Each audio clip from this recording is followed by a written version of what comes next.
नमस्कार प्यारे बच्चों, आज हम एलिमेंट की एक्सरसाइज 12.3 का बेसिक और उससे रिलेटेड कुछ क्वेश्चन कराएंगे। तो प्यारे बच्चों, कंपोनेंट ऑफ ए वेक्टर देखिए, ये हमारा प्लेन है कोई एक्स ओ वाई। बेटे आई कैप ये है यूनिट वेक्टर, ये क्या हमारा unit vector along positive x axis. और बेटे जो जे कैप है ये यूनिट वेक्टर है अलोंग पॉजिटिव वाई एक्सिस के अलोंग। मतलब यूनिट वेक्टर का मतलब होता है जिसका मैग्नीट्यूड 1 हो। और बेटे एक्स ओ वाई प्लेन के अंदर कोई पॉइंट पी ले लिया हमने। एक्स ओ वाई प्लेन में कोई पॉइंट क्या है? पी। तो इसके कोऑर्डिनेट क्या होंगे बेटे? एक्स वाई होंगे। यहां से हमने इस पे ये परपेंडिकुलर ड्रा कर दिया, इसको मान लिया हमने एम पॉइंट, और इससे हमने ये ज्वाइन कर दिया। ठीक है। अब बेटे आई कैप का मीनिंग है कि जिसका मैग्नीट्यूड 1 हो, लेकिन मान लो हम 2 यूनिट्स ले तो क्या हो जाएगा? 2i हो जाएगा। 3 यूनिट से ले तो 3i हो जाएगा। और x यूनिट से ले OM की वैल्यू क्या है? x है। तो बेटे वेक्टर फॉर्म में OM की वैल्यू क्या होगी? x यूनिट से ले तो क्या हो जाएगा? xi cap. और ऐसे ही जब हम MP, यहां पे जे कैप है, और जब बेटे हम y यूनिट से ले तो इसकी वैल्यू क्या हो जाएगी? एमपी की वैल्यू वाई जे कैप। ये हमारा इनिशियल पॉइंट है और ये हमारा क्या है? Terminal point. तो बेटे हमारा वेक्टर जो ओपी होगा वो क्या होगा? बेटे यहां पे हमने क्या लगा दिया? Triangle law of addition.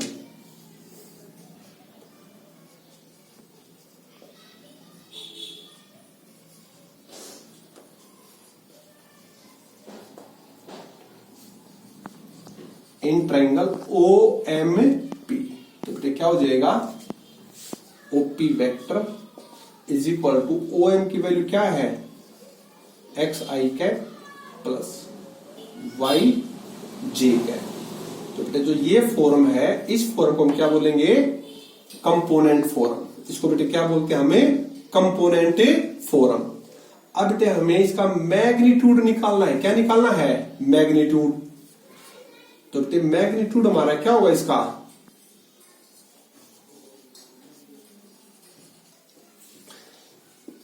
तो ये राइट एंगल ट्राइंगल है, तो बाई पाइथागोरस थ्योरम के अकॉर्डिंग क्या हो जाएगा? इसकी वैल्यू x, इसकी वैल्यू y है। तो ओपी स्क्वायर इक्वल होगा X square plus Y square. इसका स्क्वायर हटाएंगे तो बेटे किसके अंदर आ जाएगा? वो अंडर रूट के अंदर आ जाएगा। तो X square plus Y square. अब बेटे इसको देखो, हमें इसका मैग्नीट्यूड निकालना है। तो क्या होगा? जो इसके स्केलर कंपोनेंट है ना, एक्स और वाई के क्या है? Scalar component. खाली स्केलर कंपोनेंट का हम क्या कर देंगे? स्क्वायर, और उनका एडिशन कर देंगे। तो ये हमारा क्या हो जाएगा? इसका मैग्नीट्यूड। और बेटे इसी प्रकार से मान लो ये 3 डायमेंशन होता, तो आई कैप जे कैप तो वाई एक्सिस के अलोंग है, तो के कैप किसके अलोंग हो जाएगा? जेड एक्सिस के अलोंग हो जाएगा। तो 3 डायमेंशन होता तो क्या होता? X I cap plus Y J cap plus Z K cap. और बेटे मैग्नीट्यूड क्या होता? Under root X square plus Y square plus Z square. अब बेटे हम पढ़ेंगे component of a vector along axis, vector joining 2 point. बेटे ये हमारा कोई एक्स वाई प्लेन है, और P तो हमने ले लिया इनिशियल पॉइंट, इसके कोऑर्डिनेट ले लिया हमने बेटे x1 और y1, और टर्मिनल पॉइंट ले लिया बेटे Q, इसके कोऑर्डिनेट ले लिए x2 और y2। हमने ये ज्वाइन कर दी। तो बेटे यहां से हमने परपेंडिकुलर डाला इस पे, इसकी वैल्यू क्या है? x1। यहां से परपेंडिकुलर डाला इस पे, इसकी वैल्यू क्या हमारी? x2। तो बेटे इसकी वैल्यू क्या आ जाएगी, इतने की वैल्यू x2 माइनस x1। इसके पैरेलल यहां से हमने ये ड्रा कर दिया, तो बेटे इसकी वैल्यू क्या होगी हमारी x2 माइनस x1। अब यहां से देखो बेटे इसकी वैल्यू क्या है y1, और बेटे यहां तक की वैल्यू क्या है, यहां तक की वैल्यू y2। तो बेटे इसकी वैल्यू क्या हो जाएगी y2 माइनस y1। तो इसकी वैल्यू क्या आ जाएगी, y2 की वैल्यू यहां तक है और y1 की यहां तक है, तो इसकी वैल्यू होगी बेटे y2 माइनस y1। तो P क्यू ये हमने क्या ले लिया R। अब देखिए बेटे ये इनिशियल पॉइंट है, ये टर्मिनल पॉइंट है, तो by triangle law of addition क्या हो जाएगा। अब हम अभी पहले किया था अभी कि जो पी आर है ये बेटे किसके अलोंग है, ये एक्सिस के अलोंग है, और आई कैप जो एक्स एक्सिस के अलोंग होगा उसके साथ हमेशा क्या लगेगा आई कैप, और जो वाई एक्सिस के अलोंग होगा उसके साथ क्या लगेगा हमेशा जे कैप। तो बेटे जब इसको ट्राइंगल लॉ ऑफ एडिशन की फॉर्म में लिखेंगे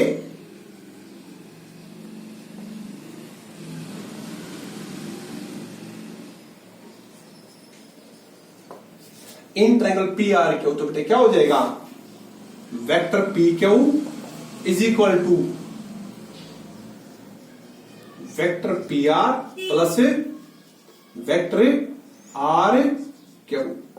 तो पी आर तो किसके अलोंग बेटे एक्स एक्सिस के, तो पी आर की वैल्यू क्या हमारी x2 माइनस x1, साथ में क्या रख जाएगा आई कैप, और आर क्यू की वैल्यू क्या होगी बेटे y2 माइनस y1 जे कैप। तो जो ये फॉर्म है इसको क्या बोलते हैं कंपोनेंट ऑफ ए वेक्टर। यदि ओरिजिन पे पॉइंट नहीं होगा, दो पॉइंट दे दिए, मान लिया ये दो पॉइंट दे दिए ए और बी, इसकी वैल्यू 4 दे दी, 5 दे दी, बी की वैल्यू क्या दे दी 7 दे दी और 3 दे दिया, तो vector A B find out करना है, तो क्या हो जाएगा x1 y1 x2 y2।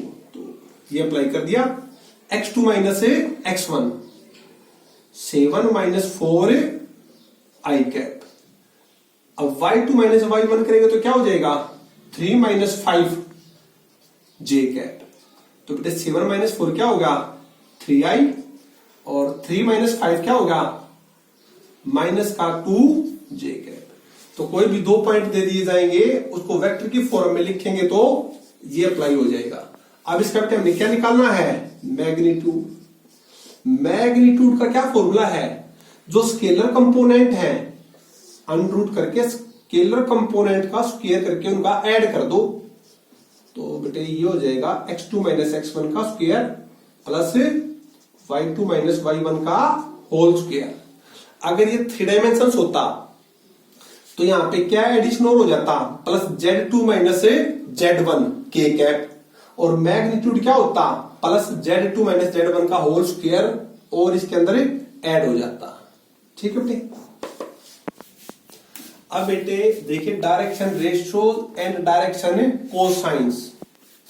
बेटे ये कोई हमारे पास वेक्टर है ए, और इसकी वैल्यू है बेटे a1 आई कैप प्लस a2 जे कैप प्लस a3 के कैप। तो डायरेक्शन रेशियो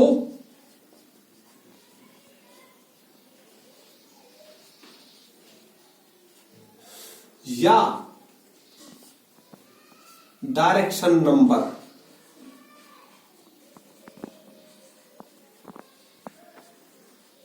दोनों का सेम मीनिंग है बेटे। तो डायरेक्शन रेशियो या डायरेक्शन नंबर क्या होते हैं, जो स्केलर कंपोनेंट होते हैं ना उन्हें बोलते हैं हम डायरेक्शन रेशियो या direction number. a1 a2 a3 are the direction ratio and direction number of this vector. ठीक है। अब बात होती है डायरेक्शन कोसाइन की।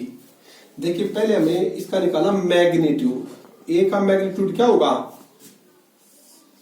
अंडर रूट a1 का स्क्वायर प्लस a2 का स्क्वायर प्लस a3 का स्क्वायर। बेटे अभी बताया था मैग्नीट्यूड निकालने का तरीका क्या है, जो स्केलर कंपोनेंट है उनका स्क्वायर कर देंगे और ऐड करके अंडर रूट के अंदर कर देंगे उसको, वो हमारा क्या हो जाएगा मैग्नीट्यूड।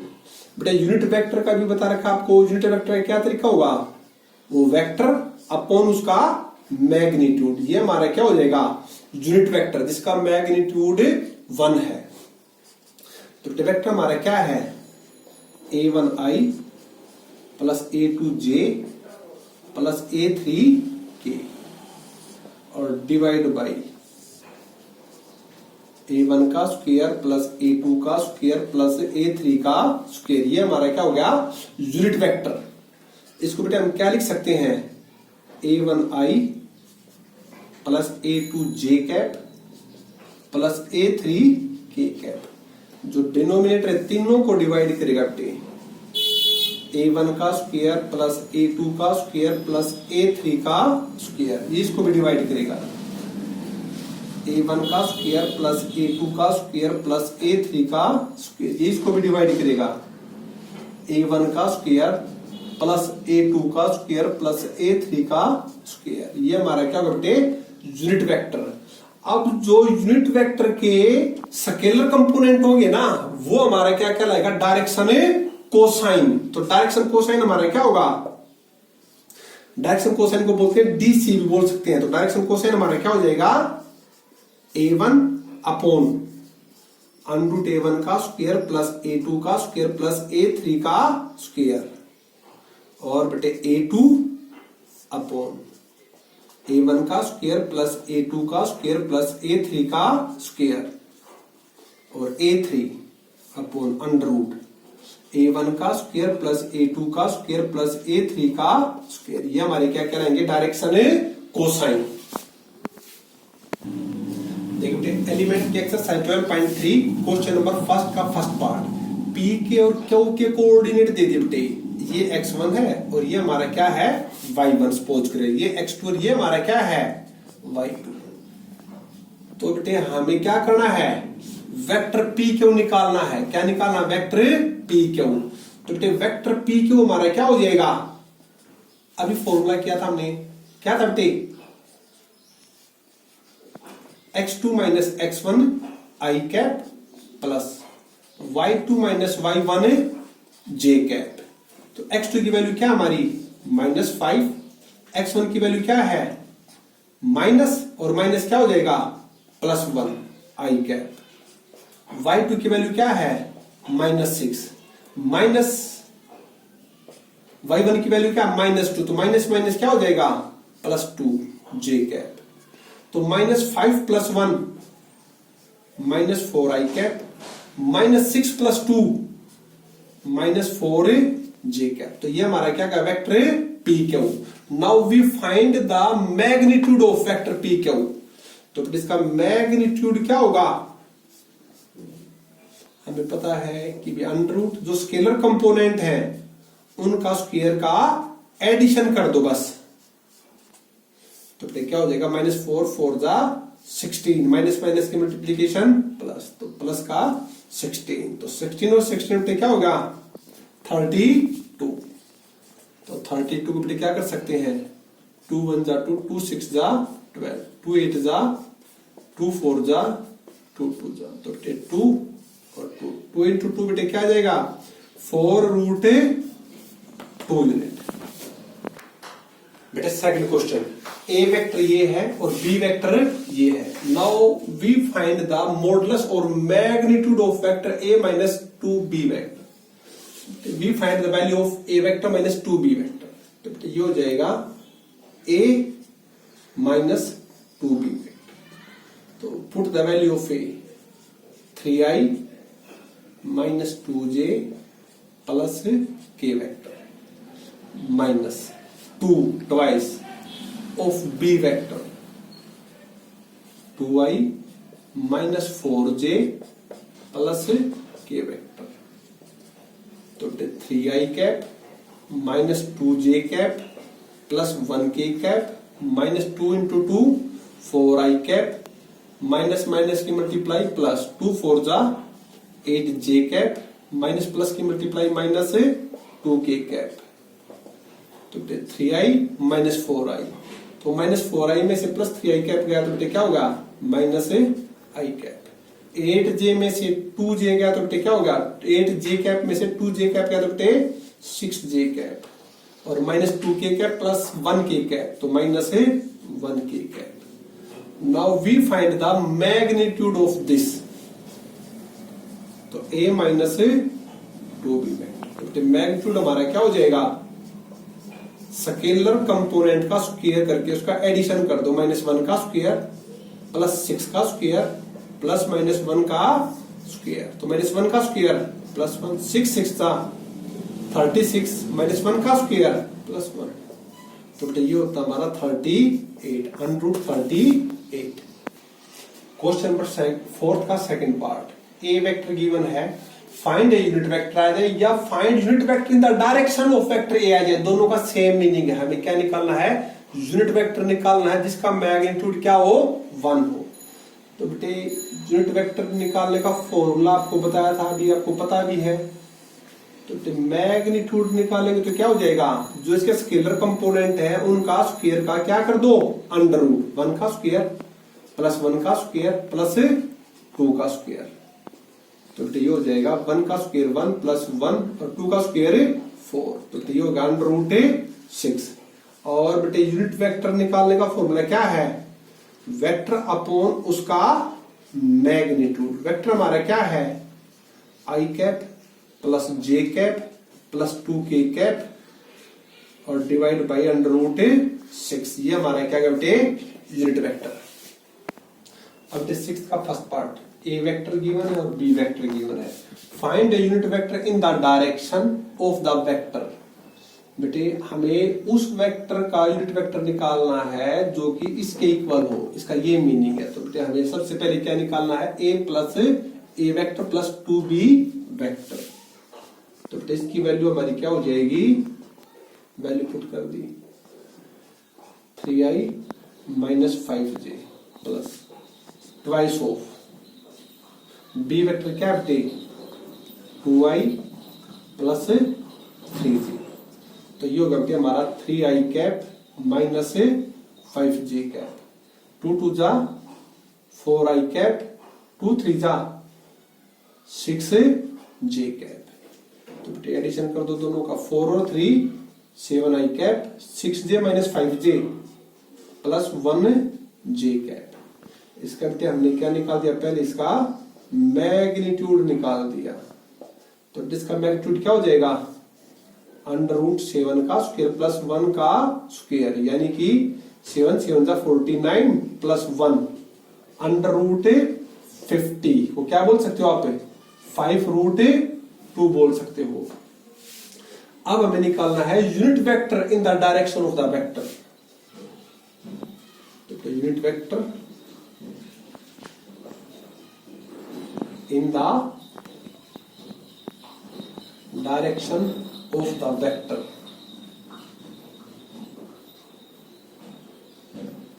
a plus 2b। तो बेटे वही फॉर्मूला इसका वेक्टर अपॉन इसका magnitude a plus 2b vector और divide by a plus 2b vector का मैग्नीट्यूड। तो बेटे a प्लस 2b वेक्टर हमारा क्या है, ये बेटे 7i cap plus 1j cap और अपॉन इसका मैग्नीट्यूड, मैग्नीट्यूड की वैल्यू क्या है 1/5√2। अब 7 का सेकंड पार्ट, ये कोई भी वेक्टर है, ये कोई वेक्टर गिवन है और हमें निकालना है vector in the direction of whose magnitude is 7, वो वेक्टर निकालो जिसका 7 मैग्नीट्यूड हो। अब देखिए बेटे हमने ये सपोज ले कि ये ए वेक्टर है, सिंपल सी बात है। पहले हम क्या निकालेंगे इसका यूनिट वेक्टर, तो पहले क्या निकाल दिया ए वेक्टर का मैग्नीट्यूड, तो मैग्नीट्यूड क्या हो जाएगा -1 का स्क्वायर प्लस 2 का स्क्वायर प्लस 2 का स्क्वायर, तो बेटे ये होगा 1 प्लस 4 प्लस 4 9 और 9 का √3 यूनिट। तो बेटे इसका यूनिट वेक्टर क्या हो जाएगा वेक्टर अपॉन इसका मैग्नीट्यूड। तो बेटे 1/3 मैग्नीट्यूड वेक्टर हमारा क्या है, -i cap plus 2j cap plus का 2k कैप। इसका मीनिंग है ये वो वेक्टर है जिसका मैग्नीट्यूड 1 है।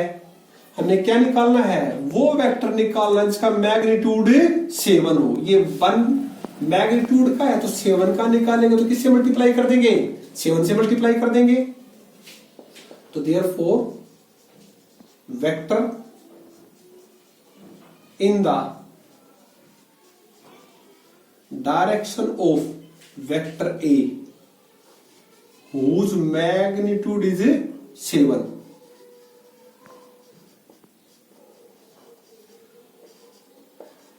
तो बेटा इसको किससे मल्टीप्लाई कर देंगे, 7 से मल्टीप्लाई कर दो। तो 7 into 1/3 minus I cap plus 2j cap plus 2k cap. तो प्यारे बच्चों आज इतना ही, हम नेक्स्ट क्वेश्चन नेक्स्ट वीडियो में करेंगे इसके। Thank you.